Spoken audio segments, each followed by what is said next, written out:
it's Chellbee. Welcome back to the Dare Bold Believer podcast. As always, I am your girl Chellbee. I'm the writer behind Chellbee.com. I am also the owner of Chellbee Christian Stationery. So grateful to see you here again for another episode. Today, I am going to be talking about some of my studies that I had last week. I'm still in the book of Isaiah. I'm actually getting through it a little bit quicker at this point, which is odd. But anyways, I'm in the book of Isaiah and oh my gosh, this verse just hit me and I was just like, I have got to share this because this is so beautiful. I don't know why it just hit me. I don't know. So hopefully it translates for today's episode. And yeah, we just gonna pray that the Holy Spirit be present and intercede. So I would say today's episode is really about the power of humility. That might sound real cheesy. Maybe it doesn't. But in my head, when I just heard it out loud, it did sound kind of cheesy. But it's fine. So it's really, today's episode is about humility. And today's episode, we are going to be talking about the power of humility. And we're going to be starting off by taking a look at Isaiah chapter 37, verse 1 to 3. So this will be your time to go ahead and press pause if you plan on Bible studying from today's episode. Read those books, write down your thoughts, and come back and listen to the rest of today's episode. All right, we're going to hop right into it. So spoiler alert, if you have not read, go ahead and pause. From Isaiah chapter 37. And I'm reading the English Standard Version. And he sent Eliakim, who was over the household, and Shebna the secretary, and the senior priest covered with sackcloth, to the prophet Isaiah the son of Amoz. So covering himself in sackcloth, expressing humility, repentance, and dependence on God. This is actually from the English Standard Version Study Bible. But anyways, so the point from the English Standard Version Study Bible was just so important to me that I had to write it down and I had to share it today. And this is, okay, so backstory. Hezekiah is the king of Judah. And Isaiah is, the prophet of that time. And he basically has been prophesizing the things that God has been telling him and letting Hezekiah know. Well, this particular chapter is happened after the Assyrian people, their like little henchman has already come. He's come down to Judah to let them know, like, y'all better get ready if y'all not ready, because we about to come and take y'all down. And don't let Hezekiah, this is literally what he said, and I'm paraphrasing, don't let Hezekiah lie to you and tell you that your God gonna save you, because all the other nations that we done beat, basically they had their little gods too, and they gods didn't save them, so y'all God ain't no different. That's literally what he said. So Hezekiah, he's gotten word from his little appointed staff that, hey, Assyria, they coming for us, and they ain't playing. They don't care nothing about what you're talking about. They are coming for us. And so he sends his little appointed staff to Isaiah in the morning clothes, right? Because he wants Isaiah to know, like, look, we need a good word from you, Isaiah. So that is what is happening in this verse. He has sent, like, his staff, Hezekiah, the king of Judah, has sent his staff to Isaiah, because they basically want to hear from Isaiah, and they are really hoping that God is going to rescue them from Assyria.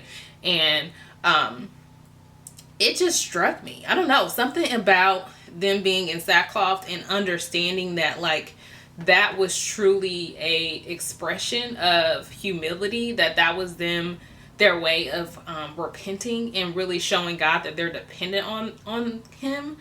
I was like, okay, it made the verse about humbling yourself in prayer ring a little differently. I don't know how else if ring is a good word for that, but it made it sting a little bit to me, like, oh, like, so humbling myself in prayer is about more than getting down on my knees in prayer, about more than crying out. It's also about me coming to God with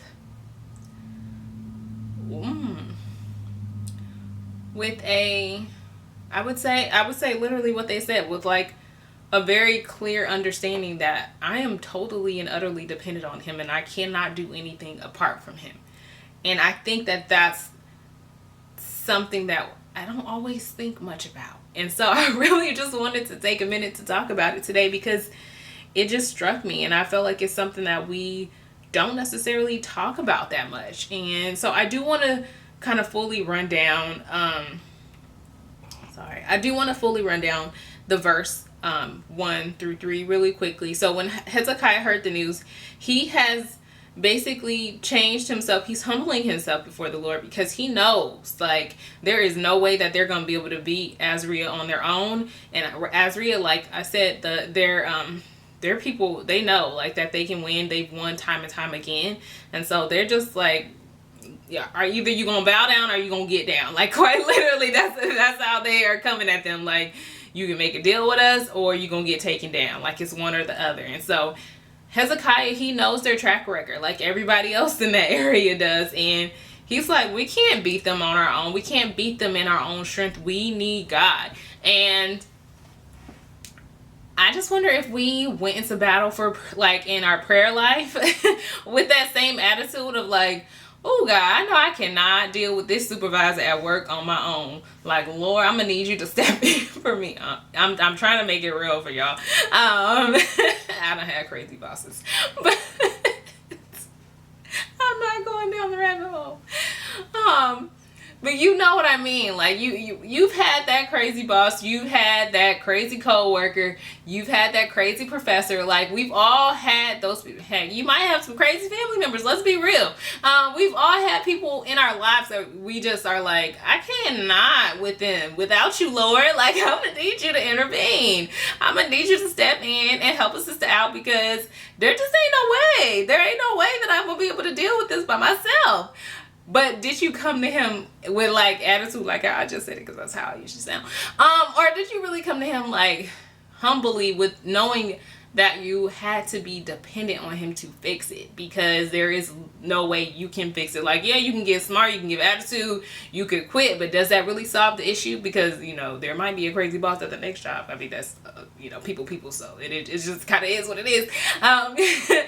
Is that really the attitude that you're coming to God with in prayer? And that's really what this whole few little verses did for me, is to just make sure when I go to God in prayer that I am constantly and knowingly admitting to him that I am in utter dependence on him, not just to deal with the people that I encounter in this world, but for everything, to be a wife, to be a mom, to be, you know, to be a sister. Like, I am in utter dependence on him to be everything that he created me to be.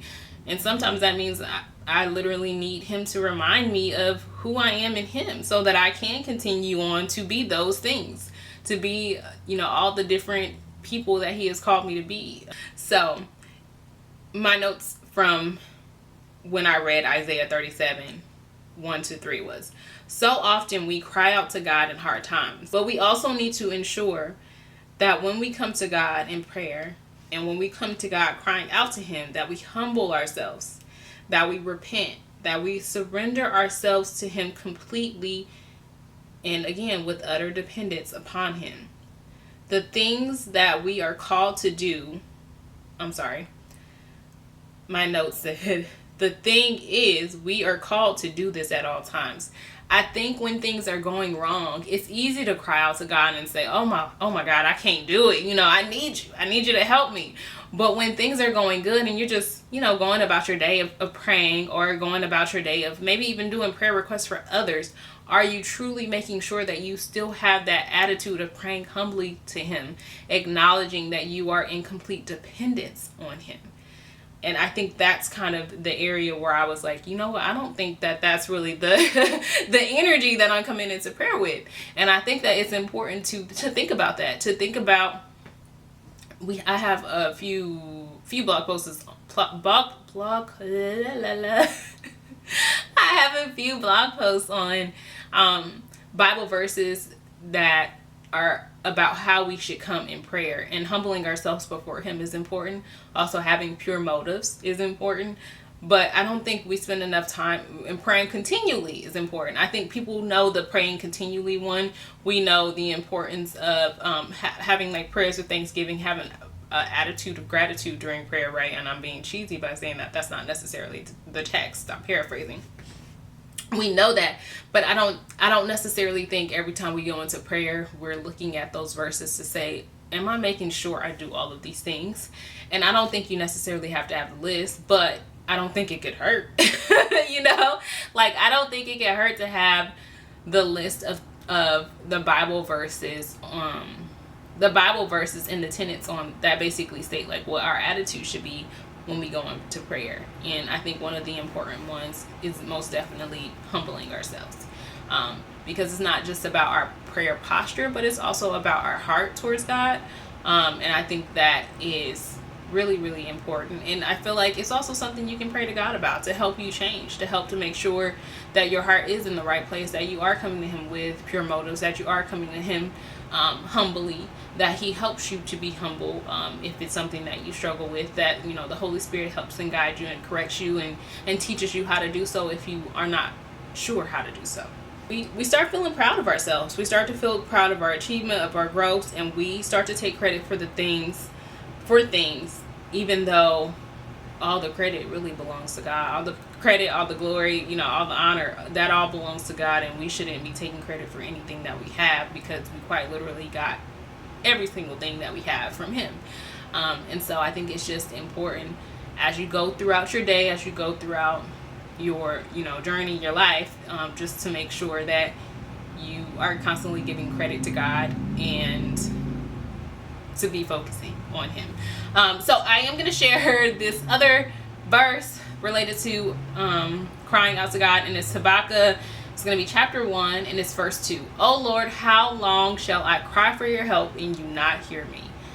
And I just wonder if maybe some of my cries were not hurt because I said them out of pride. That's a real question for myself. And maybe maybe it's a question you have for yourself as well. But if this episode has been helpful to you, if this podcast has been helpful to you, please make sure you share it with a friend that you know could use a little bit of encouragement. You can share it on social media, or you can share it via text message. Either way, please share this with a friend, and let's go ahead and close out today's episode with a prayer. Dear Heavenly Father, I just want to thank you so much for giving us this time together to commune with you and to fellowship with one another as we dig deep and talk about your word. We thank you so much for your presence. We thank you for your Holy Spirit that leads and guides us. And most of all, we just thank you for how your word has been a mirror for us, just guiding us, shaping us, helping develop us, helping us to learn who we are in you.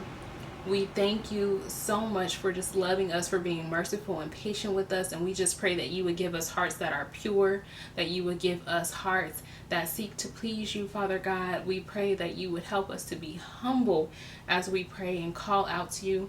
And we just thank you so much for your presence in our lives. We thank you for all that you have done, all you will do. And in Jesus' name we pray. Amen. Thank y'all so much for watching today's episode. I hope you have enjoyed it. Please make sure you share today's episode with a friend. You know, we are just sisters in Christ, just having some real conversations, not taking ourselves too seriously, clearly. And yeah, so we're just being ourselves. Like, tell your friends this is a safe place for them to be themselves, to share their voice. We're gonna be kind to one another, we're gonna respect one another, but we also gonna have a good time and laugh. So yeah, until next time, you guys, be blessed, stay safe, bye-bye. Oh, before I say bye-bye, y'all, like, I had to make sure I show y'all my sweater.